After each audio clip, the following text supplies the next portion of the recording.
The concerns remain on the week about the virus and whether the pop-in cases we've seen in, about half a dozen and severely so in another half dozen states warrants a slowdown in the reopening that we've been seeing going on in states across the country.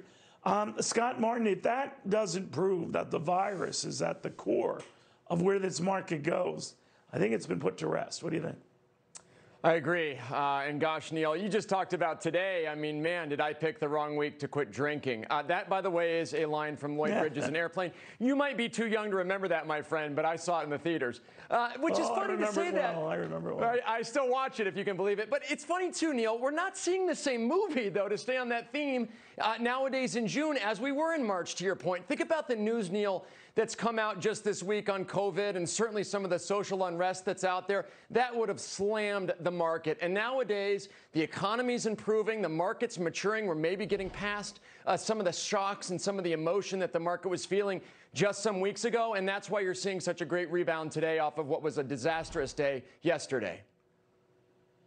How do you think this whole reopening goes? I've told a lot of people, look at July. July is the month you have, Disney, Universal Parks opening and back to fully opening that month in Florida, certainly in California.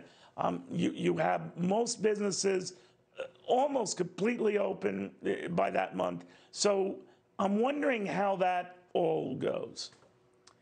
I believe it goes well from an economic standpoint, definitely from a market standpoint, because it's positive news. It's not the reverse like we were just seeing some weeks ago and months ago. But the one key to that is, how does the opening go with respect to, is it really embraced? You can build things, but will people come? Will people flock to those events, as you mentioned? And the reality remains is a wait and see. But I do believe that the market is more hopeful, let's say, than it has been in the past. And if you just look at some of the stocks and say the travel industry, Neil, the banking industry, home builders, all these areas that had lagged the market are really starting to come back and come back strong. That's where we've been putting a lot of our client money in the last few weeks, because the catch-up trade that catches up, let's say, to the S&P 500 and some of those areas I mentioned is really on, and it has been on for the last several weeks.